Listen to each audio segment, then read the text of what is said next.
And what about the marks on Eric's back? Eric Volz tenía rasguños en sus espaldas. Vanessa Cordero was the appellate prosecutor who argued to uphold Volz's conviction.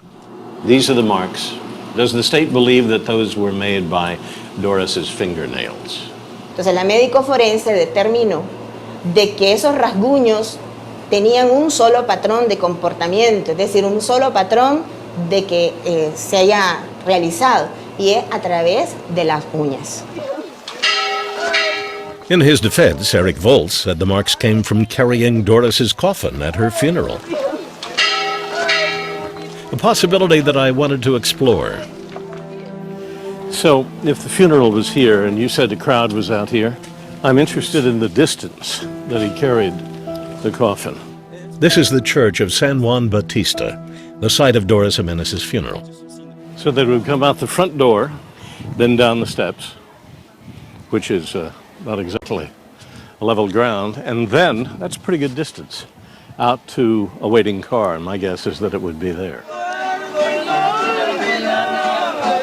Eric Volz was one of 4 men carrying a coffin with sharp corners weighing at least 200 pounds, down a flight of stairs and over a distance of more than 100 yards.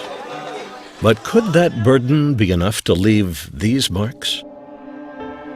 Dr. Nancy Jones is a well-regarded medical examiner in Chicago. A veteran of some 10,000 autopsies, Dr. Jones agreed to sit down with me and the evidence and tender her professional opinion about the marks on Eric Volz's shoulder. Now, they're very clear, of course, widely spaced. What do you make of them? Well, actually, fingernail marks are scratches. They're abrasions. They are friction injuries. These are not abrasions. With abrasions and scratches, you actually should see where the direction of force, so you should have some piles of the epidermis piling up. There's nothing at all that looks anything like that, which totally removes it out of the realm of being a scratch. This is a very fresh, brand new bruise. Fresh bruise. Yes. Well, we do have some video showing what might have happened. Dr. Jones reviewed the video of Doris's funeral.